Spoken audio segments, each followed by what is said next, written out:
Hi folks. I know Airwolf and that Black Shark movie shows the supercopter flying right over as all the flashpots go off and the tanks spontaneously combust, but that's not quite how attack helicopters work. Your experience in attack helo gets very bad, very panicky, very quickly if you're too in the thick of it. Except for emergency conditions or maybe a mission where buddies come under fire and you need to act immediately, most of the time you get panicked and overloaded is because you got too close. If you're too close, you need big movements in your nose to point on the target, but you also need those big movements to be smooth, exact, and done quickly. So piloting alone is already harder. Getting your sensor slew to a target point blank gets awkward. And too close and you may be coming under fire.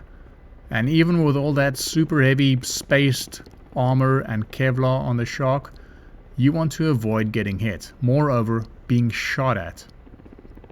Too close, you may not even realize you're getting shot at.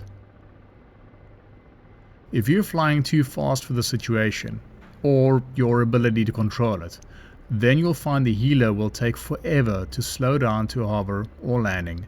Or just trying to turn on target quickly, your helo will bob and weave in an uncoordinated flight as you fight the airflow.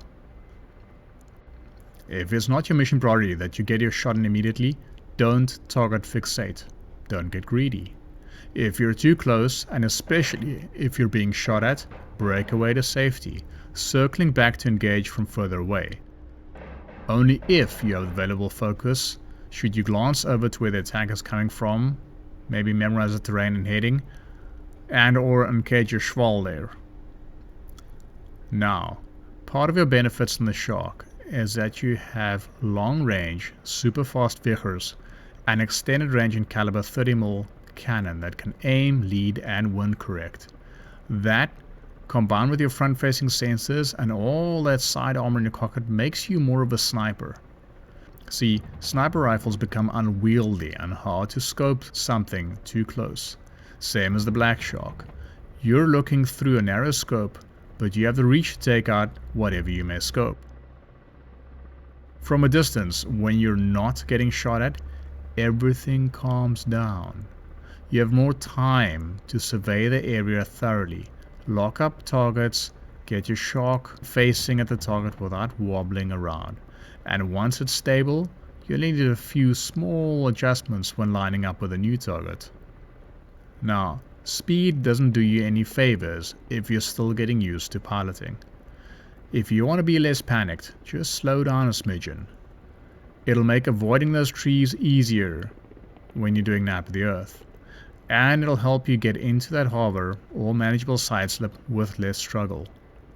Sure, cruise over 200 towards the front lines, but once you get there, maybe start slowing down even to 100 kilometers per hour, or whatever's comfortable, if you're expecting a target. It means you can yaw over faster, hover faster, if that's what you want to do, and gives you more time to spot and launch on targets before you get too close.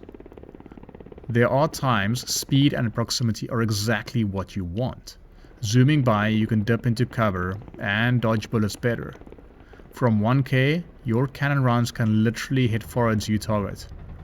Rockets from 2 kilometers get pretty good, and with speed, good for shock and awe.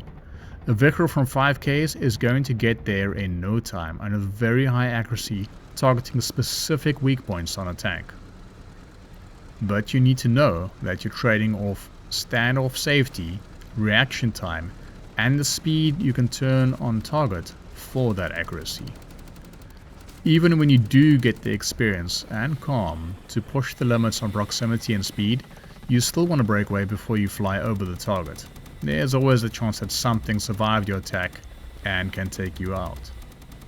Experience will also teach you what kind of threat and terrain you could and should go fast with, but more on that later. That's it for today's tips. This is Volk. Next up, how to do the workload of 2 pilots. Stay tuned.